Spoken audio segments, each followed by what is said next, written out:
사랑하는 새벽나라 친구들 반갑습니다. 여러분과 함께 말씀을 나눌 정현상 전도사입니다. 물체의 모양이나 형상을 비추어 볼 수 있게 하는 물건, 무엇을 의미할까요? 정답은 거울입니다. 오늘도 우리는 거울을 통해 나의 옷매무새를 정돈합니다. 거울은 나를 비추어 돌이키게 하기 때문입니다. 우리에게는 유리로 만든 거울 이외에 말씀으로 만든 거울이 존재합니다. 성경입니다. 성경은 우리가 말씀대로 살아가지 못할 때 나를 돌이키게 합니다. 우리가 돌이켜야 하는 삶의 모습은 무엇이 있을까요? 오늘 말씀을 통해 그 해답을 함께 찾도록 하겠습니다. 오늘 말씀의 제목은 말씀은 거울이다입니다. 오늘의 말씀은 야고보서 1장 12절에서 27절입니다. 시험을 견디는 사람은 복이 있습니다. 이는 그가 인정을 받은 후에 하나님을 사랑하는 사람들에게 약속된 생명의 면류관을 받을 것이기 때문입니다. 누구든지 시험을 당할 때 내가 하나님께 시험을 받고 있다 라고 말하지 마십시오. 하나님은 악에게 시험을 받지도 않으시고 친히 누구를 시험하지도 않으십니다. 각 사람이 시험을 당하는 것은 자신의 욕심에 이끌려 유혹에 빠지기 때문입니다. 욕심이 잉태해 죄를 낳고 죄가 자라 사망을 낳습니다. 내 사랑하는 형제들이여 속지 마십시오. 온갖 좋은 선물과 온전한 은사는 위로부터 오며 빛들의 아버지께로부터 내려옵니다. 그분에게는 변함도 회전하는 그림자도 없으십니다. 그분은 우리를 창조하신 것 가운데 첫 열매가 되게 하시려고 그분의 뜻에 따라 진리의 말씀으로 우리를 낳으셨습니다. 내 사랑하는 형제들이여 이것을 명심하십시오. 사람마다 듣기는 빨리 하고 말하기는 천천히 하며 노하기도 천천히 하십시오. 사람이 화내는 것이 하나님의 의를 이루지 못하기 때문입니다. 그러므로 모든 더러운 것과 넘치는 악을 벗어버리고 마음에 심긴 말씀을 온유함으로 받으십시오. 이 말씀은 능히 여러분의 영혼을 구원할 수 있습니다. 여러분은 말씀을 실천하는 사람이 되고 듣기만 해 자신을 속이는 사람이 되지 마십시오. 만일 누가 말씀을 듣기만 하고 실천하지 않는다면 이 사람은 자기의 생긴 얼굴을 거울에 비춰보는 사람과 같습니다. 그는 거울을 보고 돌아서서는 자신의 모습이 어떠한지 금방 잊어버립니다. 그러나 자유하게 하는 온전한 율법을 자세히 살피고 율법 안에 거하는 사람은 듣고 잊어버리는 사람이 아니라 실천하는 사람입니다. 이 사람은 자신이 행하는 일에 복을 받을 것입니다. 만일 누가 스스로 경건하다고 생각하며 자기 혀를 제어하지 않고 자기 마음을 속이면 이 경건은 아무 소용이 없습니다.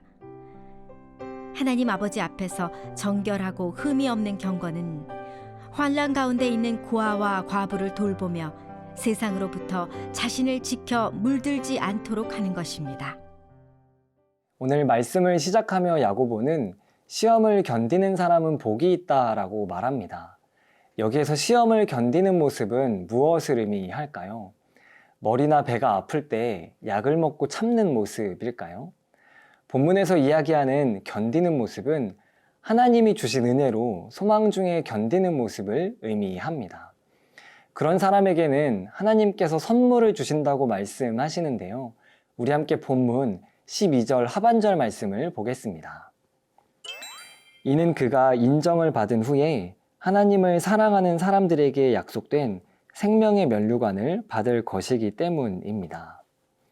우리는 시험 속에 살아가며 주님을 신뢰하고 어려움 속에서도 믿음으로 견뎌내는 사람입니다. 그러한 삶을 살아갈 때 하나님은 우리에게 생명의 면류관을 주십니다. 그렇기에 우리는 시험을 마주할 때 어떠한 태도를 견지하는지가 중요합니다. 누군가는 나에게 다가오는 시험을 하나님께 시험을 받고 있다라고 말합니다. 그러나 하나님은 죄의 원인도 죄를 창조하신 분도 아니십니다. 심지어 그분은 시험을 받지 않으시고 아무도 시험하지 않으시는 분이십니다. 그렇다면 우리는 어째서 시험을 받게 될까요? 본문 14절은 이렇게 이야기합니다. 각 사람이 시험을 당하는 것은 자신의 욕심에 이끌려 유혹에 빠지기 때문입니다. 본문은 이렇게 이야기합니다. 나의 욕심 때문에.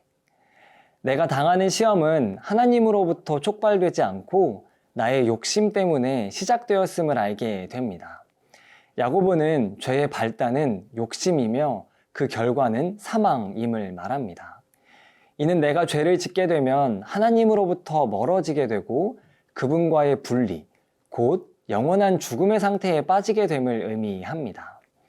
사랑하는 새벽나라 친구 여러분, 시험을 마주할 때 여러분은 어떠한 반응을 보이시나요? 바라기는 내게 다가온 시험 속에서 소망 중에 그 어려움을 이겨내길 소망합니다. 또한 이 시험이 하나님으로부터 주어진 것이 아닌 나의 욕심 때문임을 기억하며 나의 삶을 돌이키는 우리가 되길 소망합니다.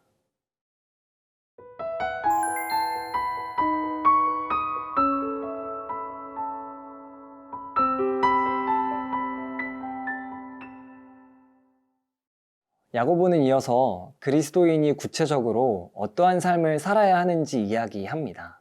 그의 첫 번째 권면, 우리 함께 본문 19절 말씀을 보겠습니다.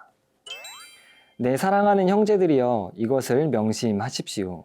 사람마다 듣기는 빨리 하고 말하기는 천천히 하며 노하기도 천천히 하십시오. 그리스도인은 이웃과의 관계 속에서 듣기는 빨리 해야 합니다.